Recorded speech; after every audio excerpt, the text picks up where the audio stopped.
na casa do Senhor.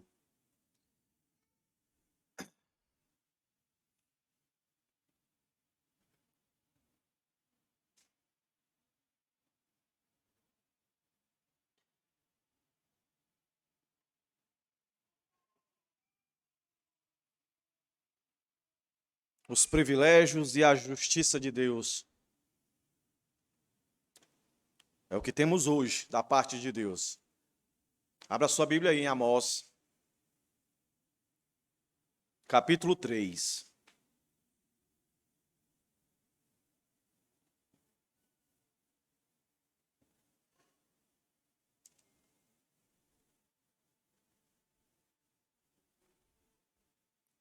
Capítulo 3, do verso 1 e o verso 2.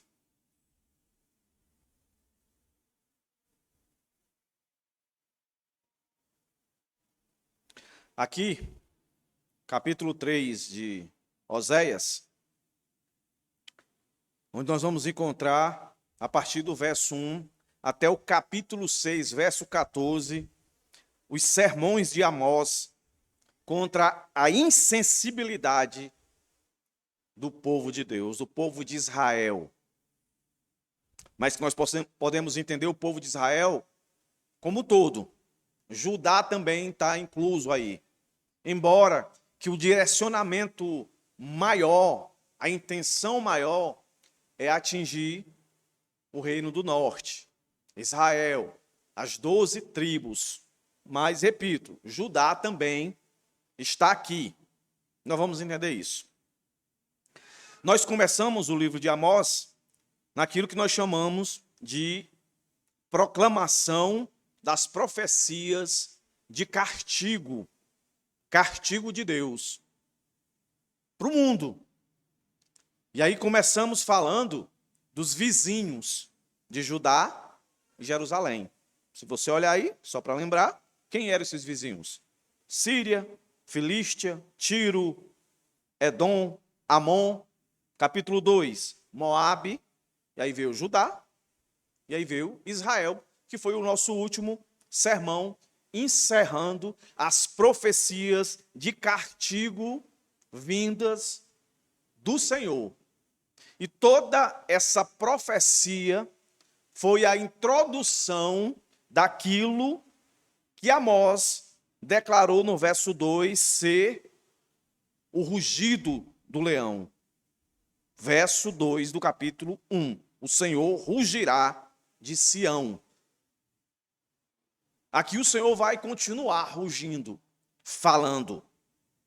E como eu disse, a partir do verso 1 até o capítulo 6, verso 14, são os sermões contra a insensibilidade espiritual de vida na prática de Israel. E aí, capítulo 7, do verso 1 até o capítulo 9, verso 10, as visões, que nós vamos ver mais adiante. Vamos ler o verso 1, o verso 2 aqui. E daqui nós vamos tirar os nossos 2 pontos, que agora vai modificar, certo? Peço que o irmão passe aí. Esses 2 versos vão ser divididos assim, ó. A intimação de Deus, o amor e a justiça de Deus. O amor e a justiça de Deus e a intimação de Deus. Quando nós adentrarmos o segundo ponto, nós vamos perceber, meus irmãos, o quanto o amor e a justiça de Deus andam juntas. Amor é privilégio. Justiça é punição. Mas a gente pode entender também como privilégio, meus irmãos. Ser punido por Deus, por mais que doa, por mais que machuque, por mais que cause temor e tremor, meus irmãos, vindo de Deus, temos que considerar privilégio. Então vamos aqui. ler o verso 1 e o verso 2, que diz assim: ouçam a palavra que o Senhor fala contra vocês, filhos de Israel, contra toda a família que ele tirou da terra do Egito. Ele diz: de todas as famílias da terra, somente a vocês eu escolhi. Portanto, eu os punirei por todas as suas iniquidades. Por todas as suas iniquidades eu os punirei. Assim diz o Senhor. Assim ruge o Senhor. Curve a sua cabeça e vamos pedir a Deus que nos dê a graça de compreender e entender a sua intimação, o seu amor e a sua justiça nesses dois versos do profeta Amós. Senhor, tem misericórdia de nós. Ajuda-nos, Senhor, a entender e a compreender as tuas verdades. Que os nossos corações se encontrem quebrantados e contritos, arrependidos, dependendo sempre do teu perdão, do teu favor, reconhecendo sempre a tua graça, a tua misericórdia sobre as nossas vidas. Abençoa cada um que está aqui essa noite, da criança ao idoso, do mais instruído ao menos instruído, que todos, Deus, sejam alcançados com as verdades desse texto. Que saiamos daqui, Senhor, diferentemente de como entramos. Que saiamos daqui cônscios das nossas responsabilidades. Em nome de Jesus, Deus.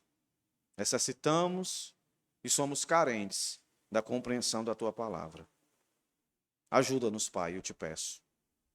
Em nome de Jesus. Amém.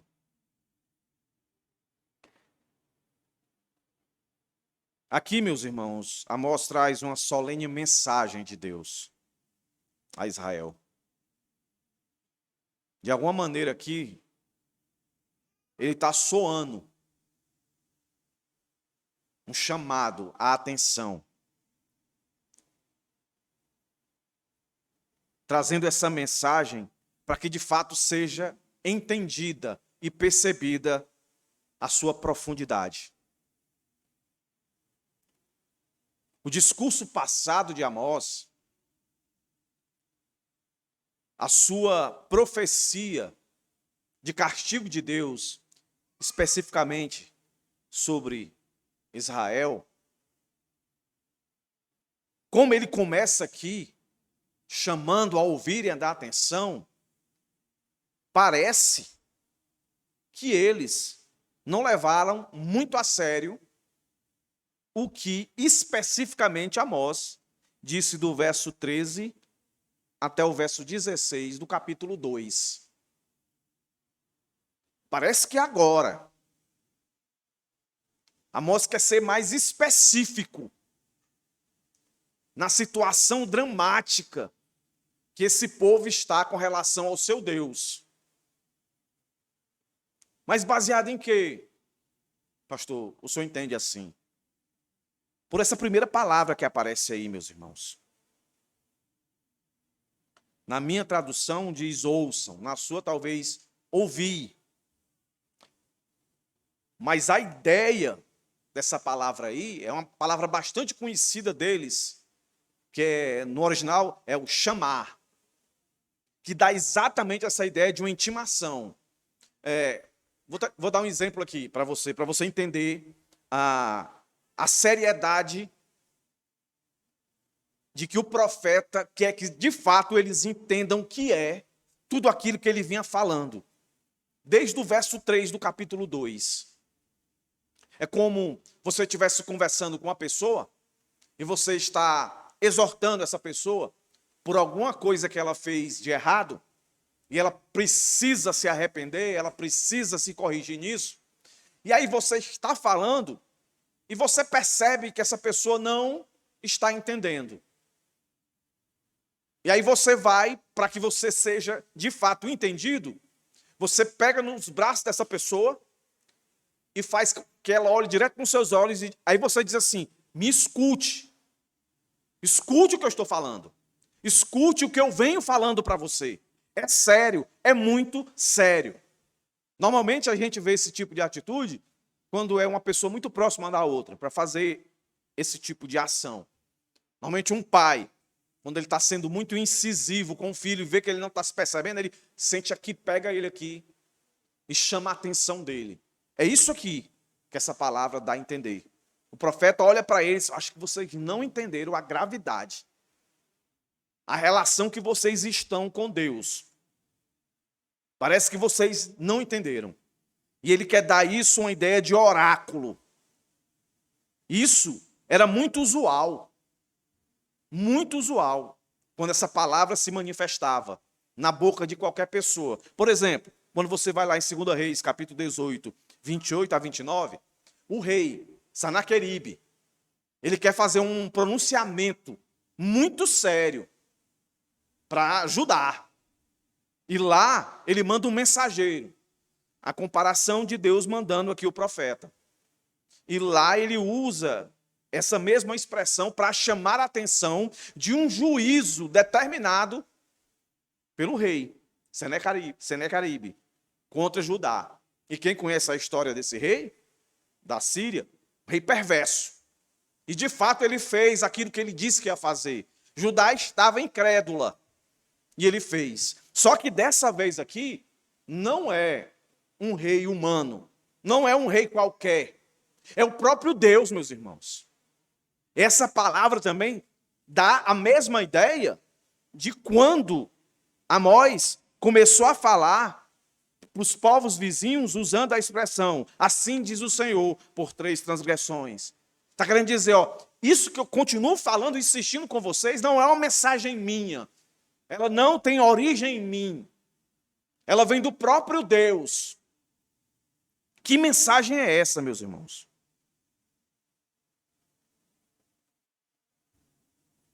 E aí o texto reafirma isso. Ouçam chamar, prestem atenção, olhem para mim, fitem os olhos de vocês em mim. É sério o que eu venho falando para vocês. A palavra que o Senhor fala contra vocês. Contra vocês.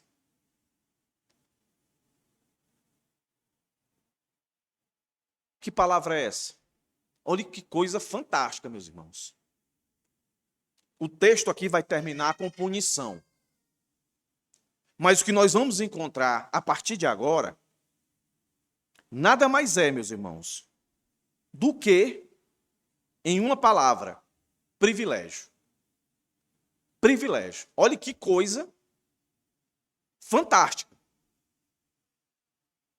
Pega-se o indivíduo e diz, eu vou falar sério com você, eu tenho algo contra você. Mas Deus vai falar isso demonstrando o quanto eles são privilegiados. O Senhor vai pesar a mão sobre Israel, dizendo o quanto eles são privilegiados. Olha aí, irmãos. Esse é o oráculo.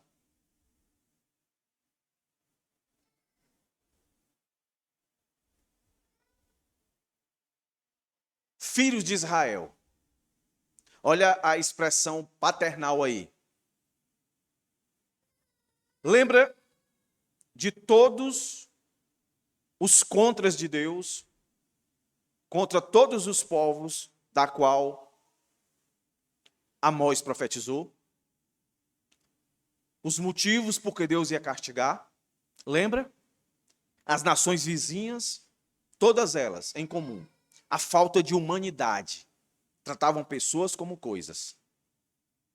O povo de Deus, por esquecer os seus mandamentos, os seus estatutos, se tornaram tão insensíveis quanto os seus vizinhos. Deus tinha todo motivo para dizer qualquer coisa contra esse pessoal, menos chamá-los de filhos. E ele diz, filhos de Israel. E aí vem de novo, contra, que é a ideia que o Senhor está irado. Contra toda a família. É aqui, meus irmãos, que a gente entende que aí, quando ele fala toda a família, está englobando Judá e Israel. E mais ainda, quando ele diz isso aqui, que ele tirou da terra do Egito. Quem foi que saiu da terra do Egito? Foi as 10 tribos somente? Não, foram todas as tribos que saíram de lá. O que é que o profeta está fazendo aqui? Relembrando o que o Senhor fez por eles, que ele tinha falado anteriormente, se você olhar, capítulo 2, verso 9, verso 10. Olha aí. Todavia, fui eu que destruí diante deles os amorreus, que eram tão altos como os cedros e tão fortes como os carvalhos. Destruí os seus frutos por cima e as suas raízes por baixo.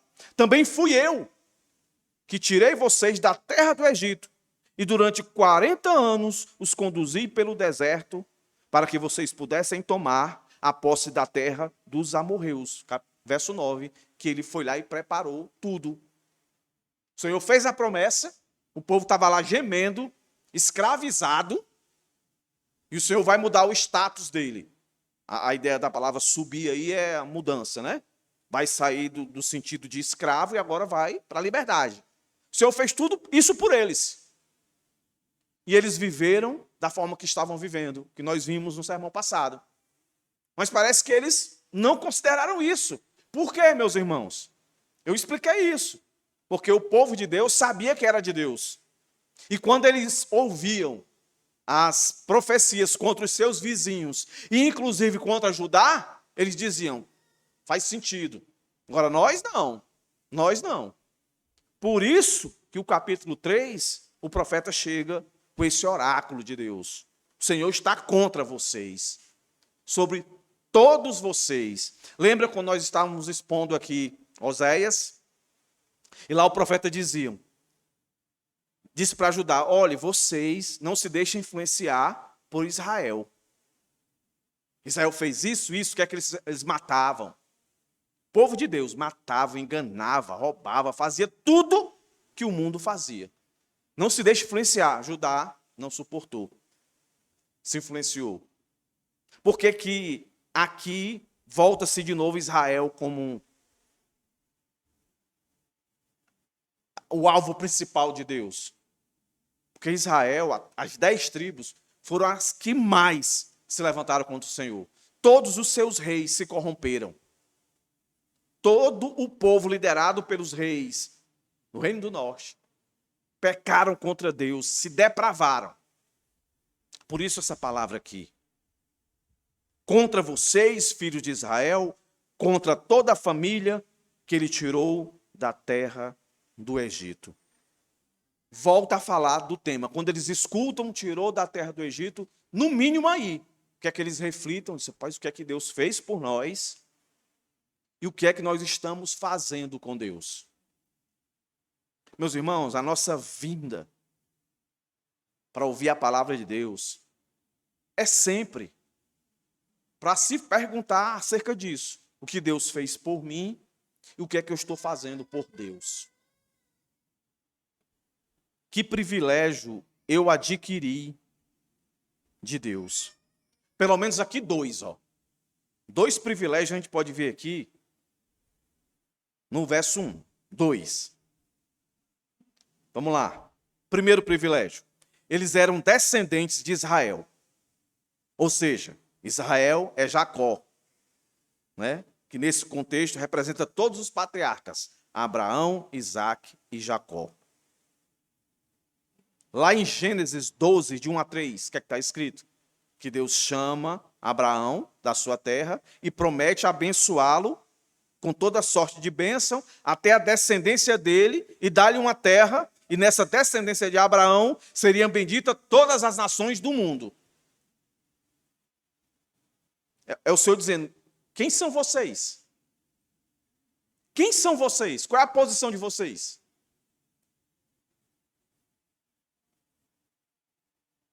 Ou seja, eles eram os filhos dos patriarcas. Eram os herdeiros de todas as promessas. Qual era a promessa? De uma terra que mana leite e mel. E eles não viveram isso, não? Esse é o primeiro privilégio. Presta atenção. O Senhor, pela boca do profeta, está dizendo: quem são vocês? O que vocês são hoje? Como foi que isso aconteceu? Foi uma promessa dada aos pais de vocês. Aí o Senhor está fazendo eles olharem lá para o passado e lembrar de toda a ação miraculosa de Deus em os sustentar, em os preservar, em prover, assim quando ele citou o verso 10 do capítulo 2. Fui eu que tirei vocês da terra do Egito e durante 40 anos os conduzi pelo deserto. Dei tudo o que era necessário para a sobrevivência e livramento de vocês. Que privilégio. Segundo privilégio. Está embutido nesse primeiro. Deus cumpriu tudo. Eles passaram mais ou menos 430 anos como escravos. E o Senhor vai, liberta eles, leva eles com a sua intervenção, sem merecimento nenhum, só por graça e misericórdia, favor de Deus, sobre esse povo, sobre todos eles. Então veja bem, o profeta diz: presta atenção, o que foi que Deus fez por vocês,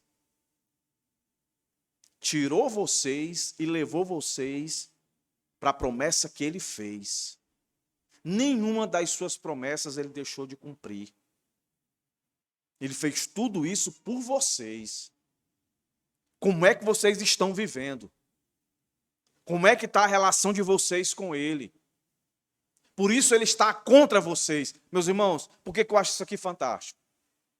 Porque a palavra de Deus, se ela não for lida, direcionada pelo Espírito Santo, para nos fazer entender isso aqui, a gente vai achar que isso aqui não faz sentido nenhum.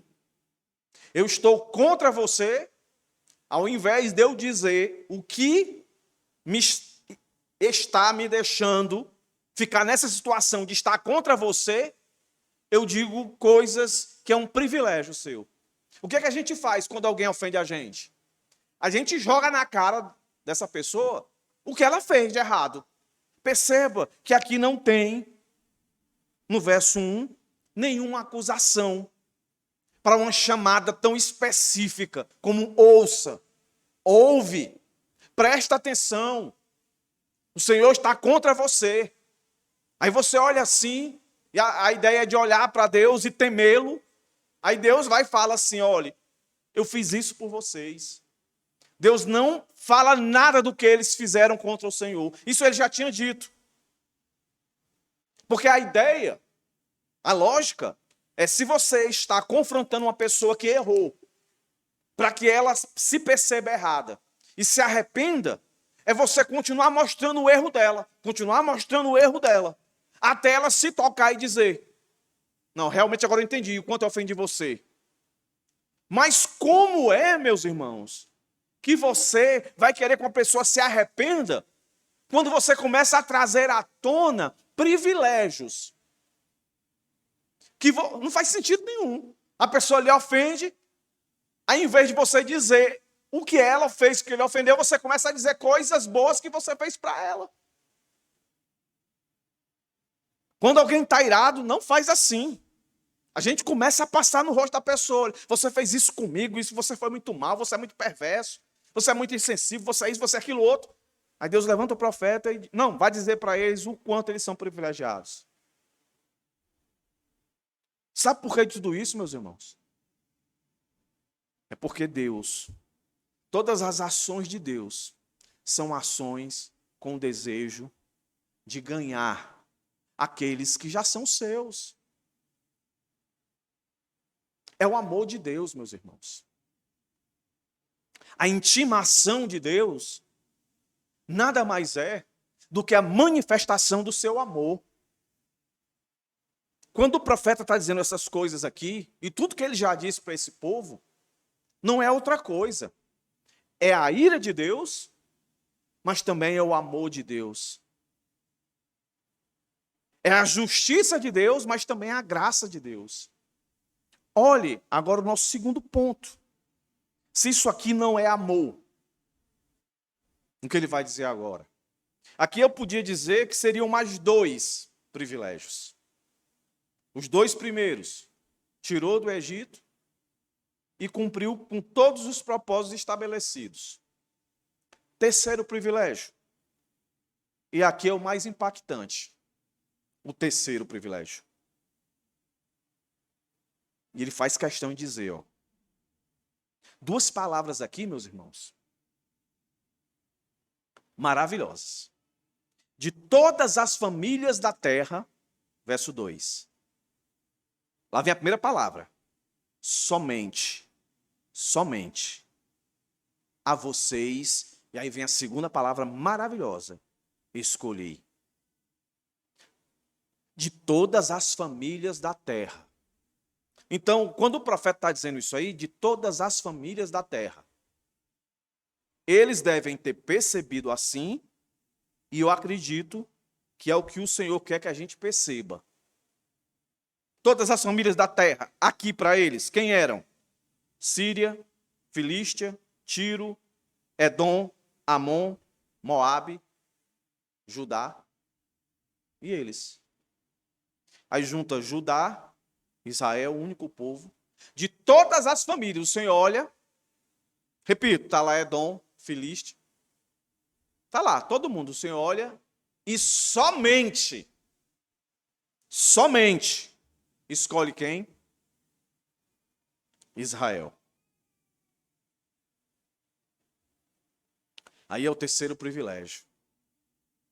A escolha do Senhor. Perceba que o profeta Amós, ele não desconsidera isso. Ele afirma isso. De todas as famílias da terra, escolhi somente a vós. O Senhor podia ter escolhido qualquer um, meus irmãos. Você já parou para pensar? Eu vou entrar em uma das doutrinas mais maravilhosas que a Bíblia traz, mas que para muitos é difícil de entender. A escolha soberana de Deus. Aqui, esses povos, tudinho aqui, Deus olha e somente escolhe Israel.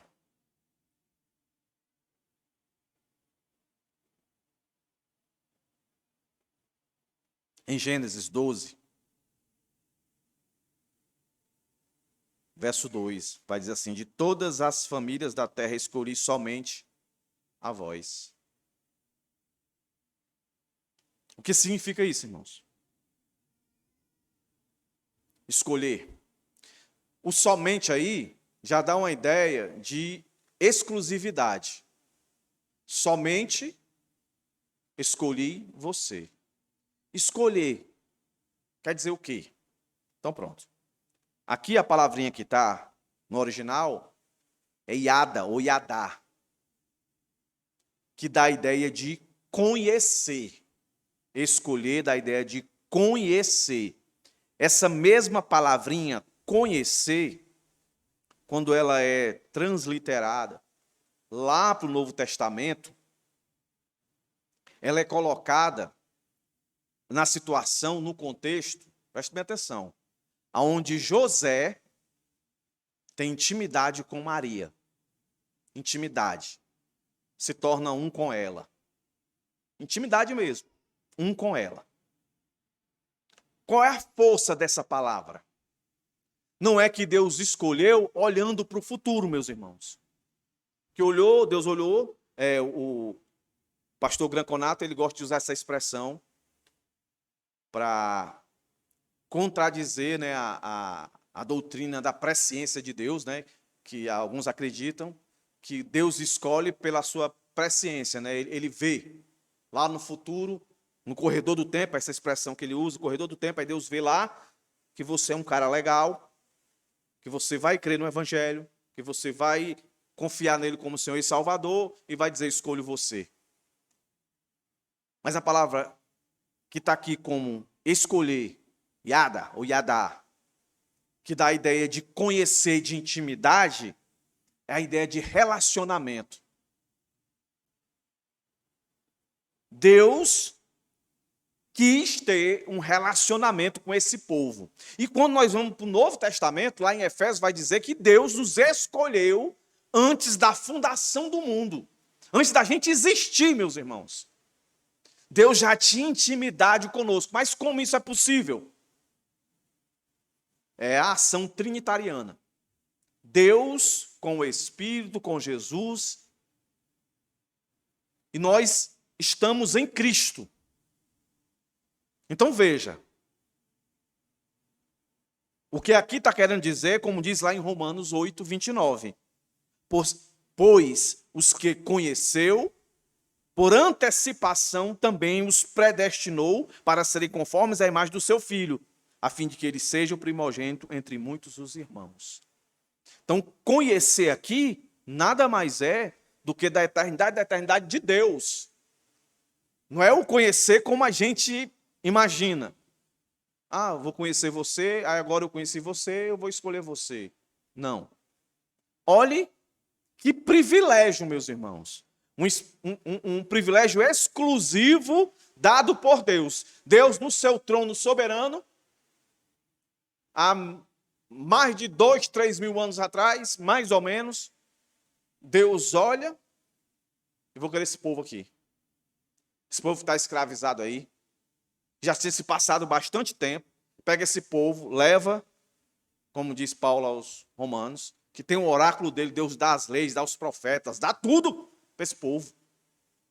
Só que esse povo fez nada. Tudo veio do Senhor. Esse mesmo Deus que começou dizendo, ouça as palavras do Senhor contra vocês, filhos de Israel, contra toda a família que ele tirou da terra do Egito. De todas as famílias da terra, somente a vocês ele escolheu.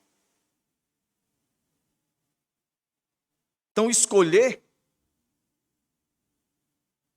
é aquilo que Deus já disse, já tinha dito. Ó. Deuteronômio, abre aí. Deuteronômio capítulo 7. Olha aí. Eles deviam lembrar disso aqui.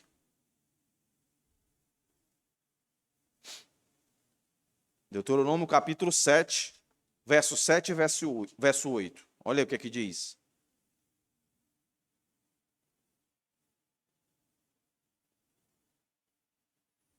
A mesma palavra aqui, tá? Que apareceu para nós aqui, ó. Verso 7. O Senhor os amou e os escolheu, não porque vocês eram mais numerosos do que os outros povos, pois vocês eram o menor de todos os povos, mas porque o Senhor os amava e para cumprir o juramento que tinha feito aos pais de vocês, o Senhor os tirou com a mão poderosa e os resgatou da casa da servidão, do poder de Faraó, rei do Egito. Verso 9, portanto saibam que o Senhor, seu Deus, é Deus, ele é o Deus fiel, que guarda a aliança e a misericórdia até 1000 gerações dos que o amam e cumprem os seus mandamentos. Está vendo aí? Vocês não tinham nada em destaque. Não eram numerosos, não eram famosos. Pelo contrário, eram poucos. Eu escolhi vocês. Então aqui, no mínimo, nessa escolha do Senhor, relacionamento. O Senhor já se relacionava com cada um deles, com cada um de nós que cremos nele como Senhor e Salvador, antes mesmo dele nos criar. Ora, se a gente, meus irmãos, se relaciona com alguns sonhos nossos, antes deles aparecerem, a gente pensa, a gente projeta tudo, fica sonhando. Aí a gente vai elegendo as coisas para colocar esse sonho que a gente imaginou em real. Um exemplo mais claro é um filho. Você fica idealizando, você pai, você mãe, tal. Aí você trabalha para fazer o menino, não é não? Aí quando o menino nasce, você olha e diz assim, rapaz, que coisa maravilhosa. antes dele ter forma, antes dele ter rosto, você já tinha um relacionamento com ele, você já o amava. Eu me lembro quando a minha esposa estava grávida do Tiago, eu ficava imaginando como é que ia ser o rosto dele. E rapaz, vai ser bonito que nem o pai. E aí, nesse ponto, eu acertei, que o menino ficou. Mas eu já o amava, antes dele. Estão entendendo aí, irmão, a ideia? Antes da gente vir nesse mundo, antes desse povo surgir, a gente já existia, eu e você. Se eles aqui está sendo jogado no seu rosto o privilégio, quanto mais nós. A gente tem muito mais história para olhar para trás e ver o quanto Deus é maravilhoso, quanto Deus é poderoso, o quanto Deus tem nos guardado, quanto Deus tem provido para as nossas necessidades, até mais que nossas necessidades. E o que é que a gente tem vivido para esse Deus? Então, onde quer que o Senhor quer chegar? O Senhor quer chegar naquele lugar que só Ele pode chegar, meus irmãos. É no coração. Para acontecer a mudança, tem que ser lá dentro, no interior. Eles cultuavam a Deus hipocritamente. Isaías diz isso. Oséias demonstrou isso. Joel também demonstrou isso. Nós só vamos adorar a Deus, nós só vamos reconhecer o nosso Senhor e Salvador como de fato Ele é, se o nosso mais profundo íntimo for tocado. Por isso que há o arrependimento para a salvação e há o arrependimento para a santificação. Sem santificação ninguém vê a Deus, ninguém vê como Ele é. E a não ver como Ele é, ninguém teme. Começa a viver uma vida de hipocrisia como eles viveram. Aí o Senhor olha para esse pessoal e diz, olha que privilégio, eu escolhi vocês. E a prova que eu escolhi vocês foi tudo que eu fiz por vocês e tenho feito por vocês. Isso é graça. Mas isso não é só graça, meus irmãos. Essa escolha somente, ato soberano de Deus, também mostra muito do seu poder eficaz. Quando Deus escolhe, é impossível alguém dizer, eu não quero. Eu não quero. Por isso que é uma das doutrinas mais maravilhosas, que é a eleição. Quando Deus escolhe, é por graça, e quando Ele faz isso, Ele faz de maneira eficaz. Não tem como. O povo de Israel sofreu, apanhou, foi exilado, mas esse povo, a representação desse povo nunca foi destruída. Os descendentes do Senhor sempre existirão. Porque aquele que o Senhor chamou, Ele tem poder para chamar e para deixar no chamado. Não tem como. E não é só graça, e não é só graça eficaz. Como eu disse, é algo exclusivo. Somente. Romanos capítulo 9, está lá, é a pedra no sapato. Daqueles que dizem que o indivíduo ele tem livre-arbítrio para escolher. É só você ler Romanos, capítulo 9. Não é de quem quer nem de quem corre a salvação, é do Senhor. Eu amei um e odiei outro. Está lá, o menino dentro da barriga da mãe. Já estava a eleição lá. Um eu amei, outro eu odiei. Algumas versões colocam aborreci. Eu odiei. Aí o texto aparece algumas pessoas, como hoje. Não, mas se é assim, então por que condena a gente, se não escolheu a gente? Aí a resposta lá qual é? Quem é tu para questionar? O goleiro.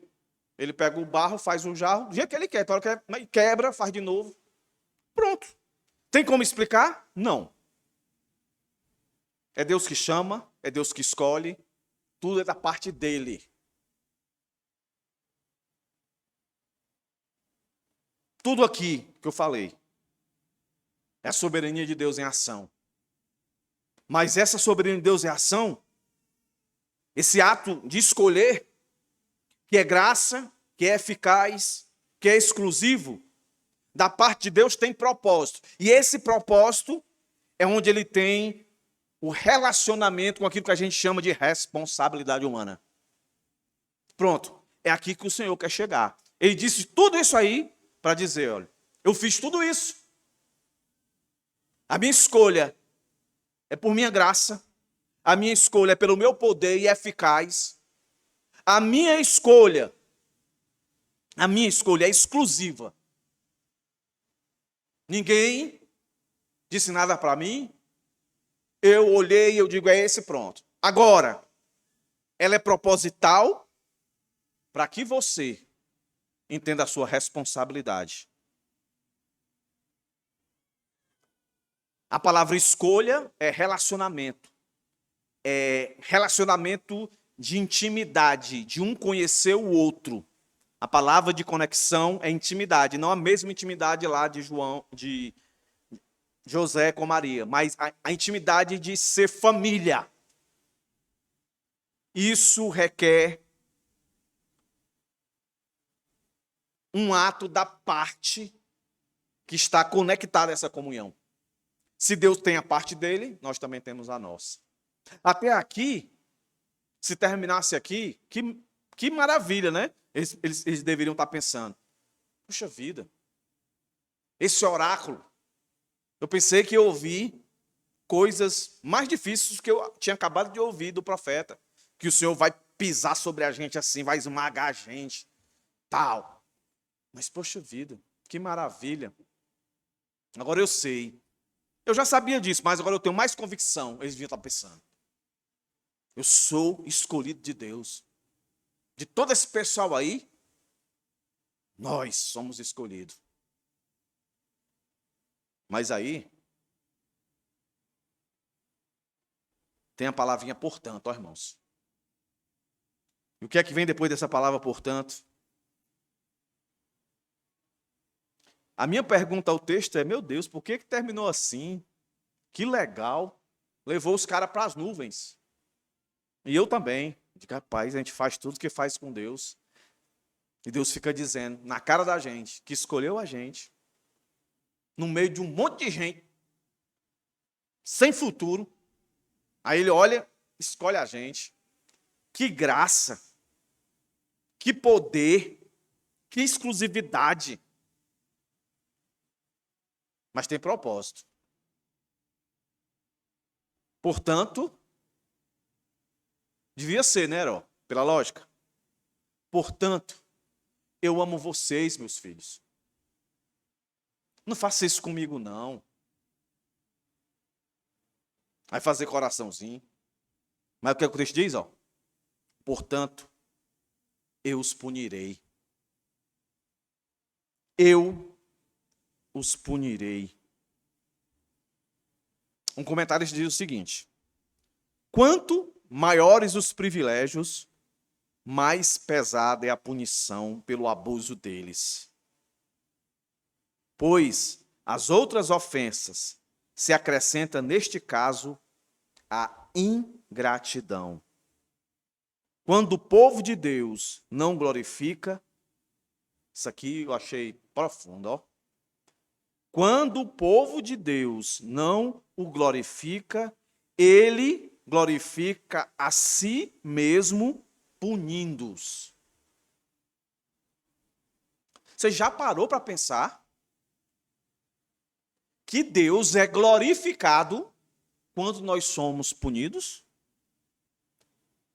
Já parou para pensar, irmão? Normalmente a gente associa que Deus é glorificado quando a gente canta louvores a Ele, quando a gente diz palavras que exaltam a Ele. Senhor, Tu és Deus soberano, não há um Deus como Tu. Beleza, está glorificando a Ele. Quando a gente cumpre com todos os requisitos, falando de uma igreja institucional, quando a gente oferta, quando a gente dizima, a gente está glorificando ao Senhor. Mas você já tinha parado para pensar que quando a gente é punido, Deus está sendo glorificado? Sabe por quê que quando a gente é punido, Deus é glorificado? é porque ele está exercendo algo que não pode desassociar dele. A sua justiça está sendo manifestada. Todas as vezes que Deus manifesta a sua justiça, ele é glorificado. E a justiça de Deus não é só manifestada com os pagãos, com os ímpios, não, meus irmãos. É conosco. A gente tira muito mais Deus do sério do que o pagão e o ímpio. É aquela história. A gente está sempre preparado, sempre atento com os nossos inimigos. Com aqueles que nós consideramos amigos, a gente não espera. Mas os golpes que nos marcam mais são daqueles que nós temos relacionamento. Esse comentarista foi muito feliz quando ele disse isso. Deus é glorificado. Mas aí eu tenho a opção. A opção de glorificar a Deus, não sendo punido. E como é que eu faço isso? Senhor, eu quero te glorificar. Sendo punido? Não, Senhor, eu quero te glorificar em santidade. A eleição, a escolha de Deus determina a nossa conduta. Deuteronômio 10, 15, 16 diz assim: entretanto, o Senhor se afeiçoou a teus pais e os amou, e escolheu a descendência deles, isto é, a vós, dentre todos os povos como hoje se vê. Aí ele diz, circuncidai o vosso coração, não sejais mais obstinados. Circuncidar o coração é a ideia de se santifique. Quer glorificar o Senhor? Glorifica Ele vivendo uma vida reta, uma vida pura. Aí ele diz por que ele vai fazer isso? Por causa das suas iniquidades. Aí ele não denomina as iniquidades. E a palavrinha iniquidades, ela dá a ideia de maldades. Se fosse traduzir por outra palavra aqui, seria maldades. E aí a ideia aí é que esse termo se refere a maldades cometidas contra o próximo e contra o próprio Deus. Aí é só você lembrar o que é que eles fizeram no verso 6 em diante, do capítulo 2, Porque vendem um justo por dinheiro, condenam o necessitado, esmagam no pó da terra a cabeça dos pobres, pervertem o caminho dos necessitados, se prostituem, Está tudo aí. E uma outra palavra é que punir dá a ideia de visitar. Eu punirei, eu visitarei. Normalmente essa palavra era usada em contexto de juízo, de tribunal. A gente, agora nesses dias, viu muito, o Xandão decretando e mandando a Polícia Federal na porta da galera para prender. E alguns depoimentos dizem que quando essa galera vai, eles não vão muito simpático, não. Eles vão visitar a pessoa de madrugada, acordar a pessoa, aí chega lá e diz assim: bom dia, nós viemos aqui em nome do governo, gostaríamos que o senhor se vestisse, pegasse os seus pertences, um dinheiro para o lanche. A viatura está lá fora, já com o ar-condicionado ligado, na temperatura ambiente. É assim, irmãos? Chega lá para resolver a parada. A ideia da palavra aí é que Deus vem, e veio para eles aqui. A Síria chegou, foi o instrumento de Deus para a punição deles, e pegou todos eles, e Deus foi glorificado nisso. Deus pegou todos eles, e levaram, e ficaram cativos. E esse império conhecido como o Reino do Norte acabou, foi destruído. Mas não os remanescentes. A punição de Deus, meus irmãos, como diz lá em Hebreus, não é uma punição, não é um juízo para destruir, mas para disciplinar. É aí, meus irmãos, que eu digo que punição aqui a gente pode entender como um privilégio. Eu me lembro de Davi, quando foi para escolher né? A pisa que ele tinha que tomar, ele ia tomar de qualquer jeito. Ele escolheu cair nas mãos de Deus, porque ele reconhecia que Deus é misericordioso. Concluindo aqui, meus irmãos. Primeira palavra que eu tenho para os irmãos de tudo isso que eu falei. Eu vou considerar 4 privilégios. Ser punido por Deus, ser escolhido por Deus, ter as promessas de Deus, e as promessas de Deus, você entende, a provisão de Deus, tudo que Ele promete, Ele cumpre para nós. Né? E, de fato, a sua presença em nos livrar do império das mortes, a nossa salvação, fazendo analogia com tirar o povo do Egito, que foi a salvação deles. A nossa foi tirar da escravidão do mundo. Salvação, promessas do Senhor, a provisão do Senhor, a escolha do Senhor, a punição do Senhor. Eu entendo como tudo privilégio. Então eu termino dizendo aqui, a primeira coisa. O amor e a justiça de Deus andam juntos. Os dois se complementam. Nas ações de Deus de amor, tem a sua justiça. Nas ações de justiça de Deus, a ira de Deus, o castigo de Deus, a punição de Deus para os seus, está atrelada ao amor.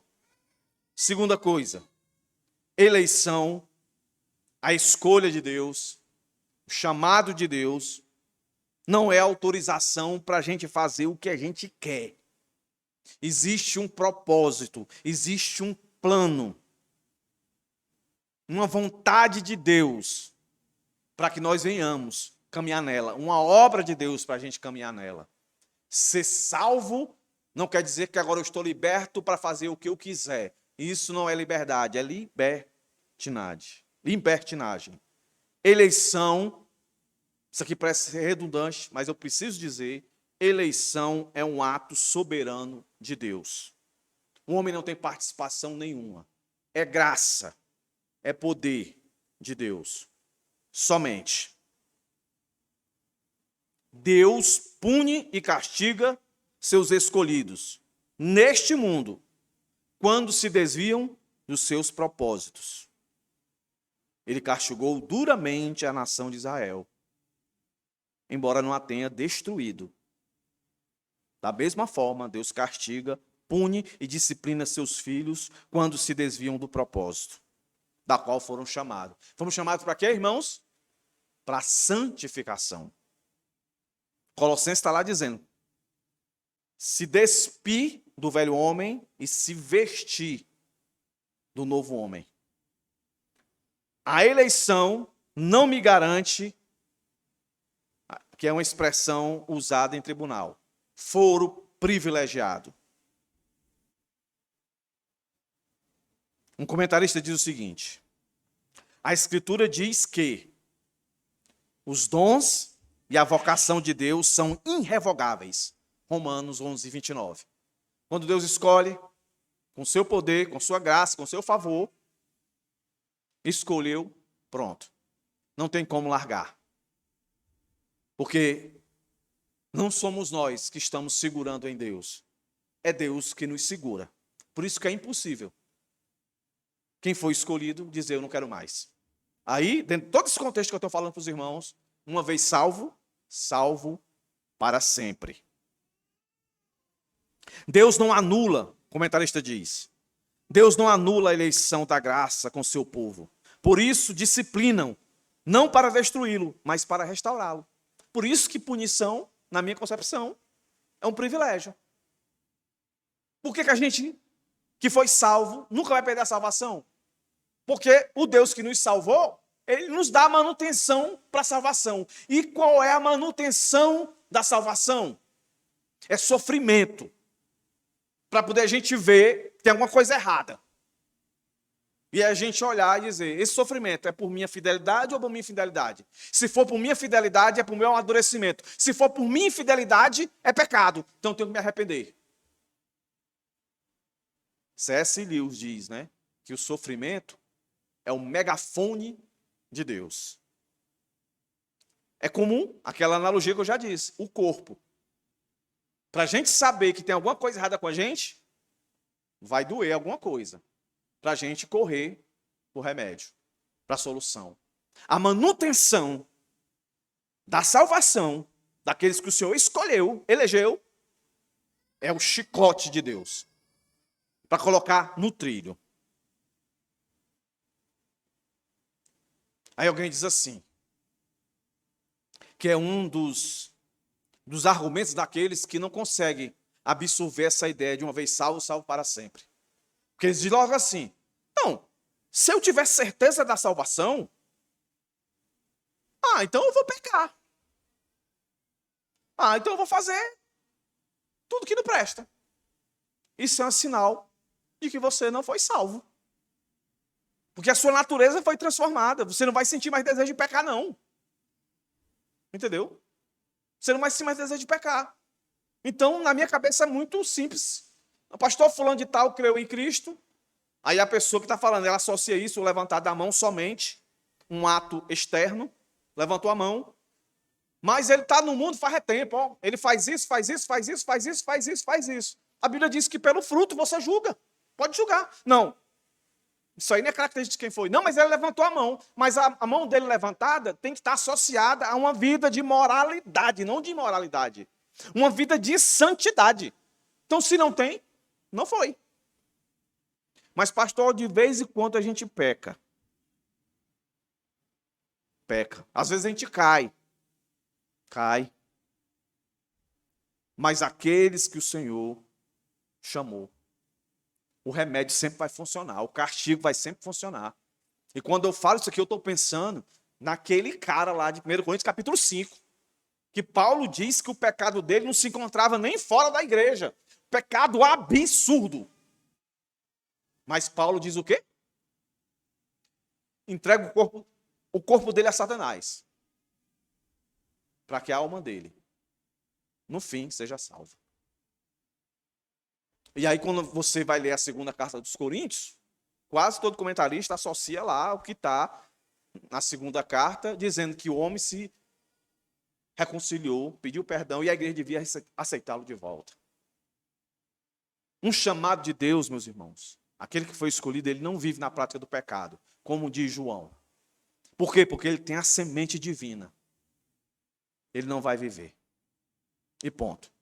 Então, se alguém um dia confessou Cristo, mas vive uma vida totalmente depravada, você pode ter certeza, não creu em Cristo. E eu termino citando para vocês aqui Hebreus, que diz: hoje, se ouvirdes a sua voz, não endureçais os vossos coração.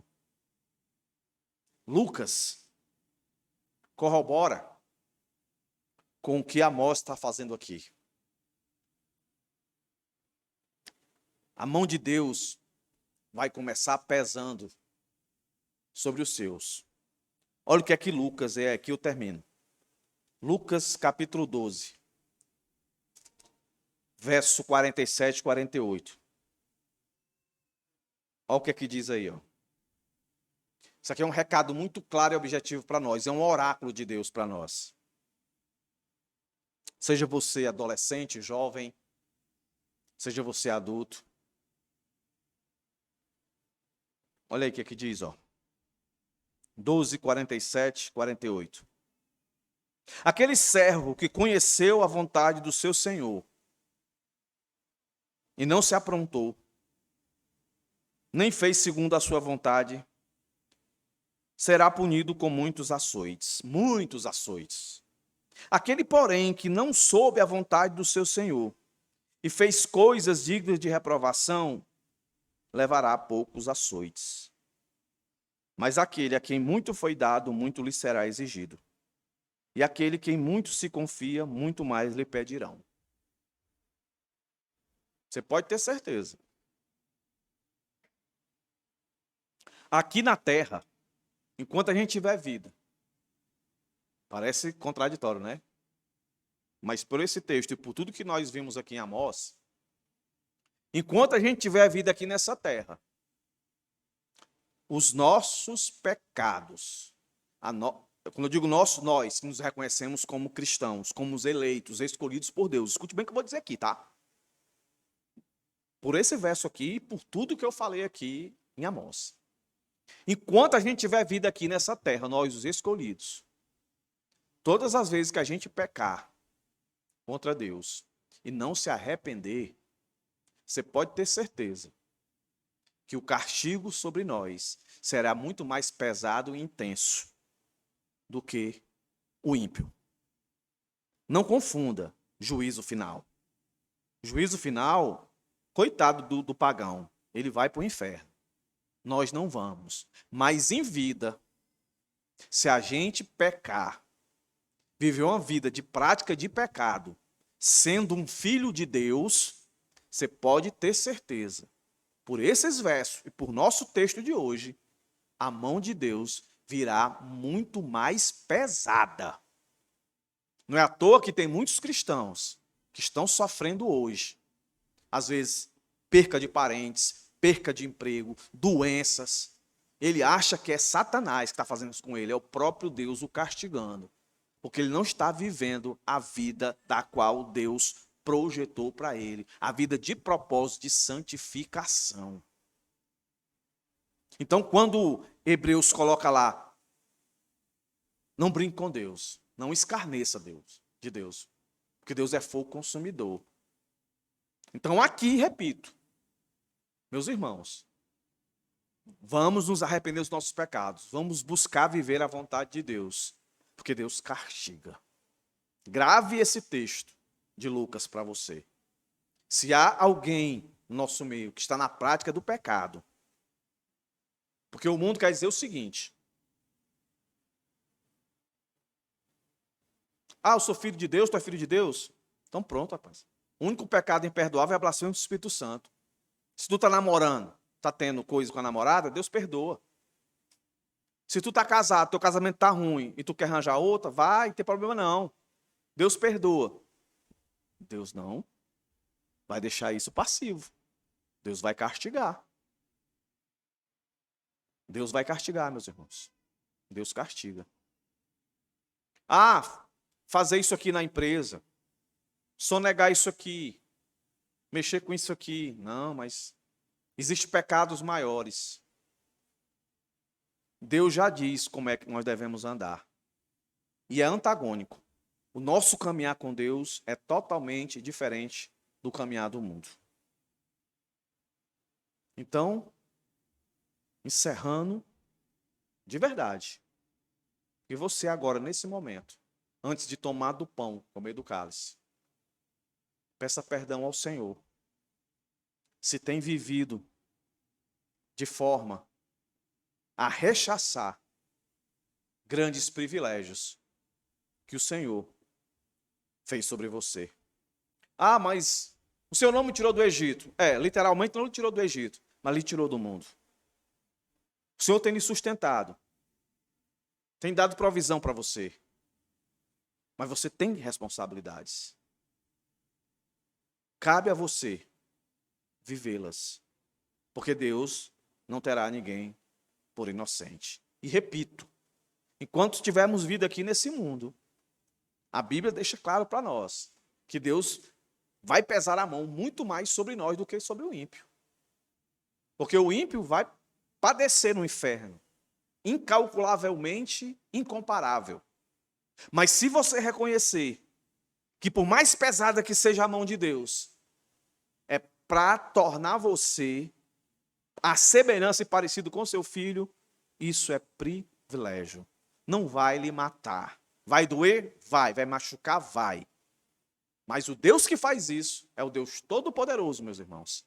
Ele sabe a medida. Ele sabe exatamente a medida que a gente pode suportar.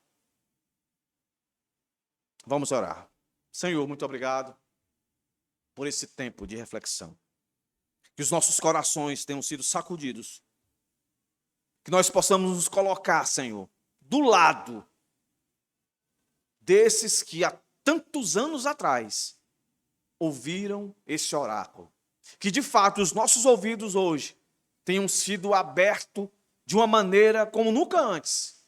E que possamos ter enxergado, Senhor, o teu braço de justiça, mas também o teu amor por cada um de nós, Pai. Em nome de Jesus, nos faz agora celebrar, nos lembrando do teu ato mais misericordioso, feito, exibido no tempo e no espaço, que foi a tua morte e a tua ressurreição, Pai, que nos trouxe e nos garantiu vida eterna. Assim já, Senhor, eu te apresento o pão, o cálice, esse cerimonial, que todos aqui possam se encontrar dignos de participar de tamanha graça e favor. Hoje, nesse tempo, nessa hora, Pai. Em nome de Jesus, Senhor, ajuda-nos, Senhor, a caminhar com gratidão por tudo que o Senhor fez, por tudo que o Senhor faz e por tudo o que certamente o Senhor ainda fará por cada um de nós. Te louvo e te agradeço, em nome de Jesus. Amém. Fique de pé, meu irmão. Convido aqui os irmãos diáconos para me ajudar aqui na celebração. Em espírito de oração,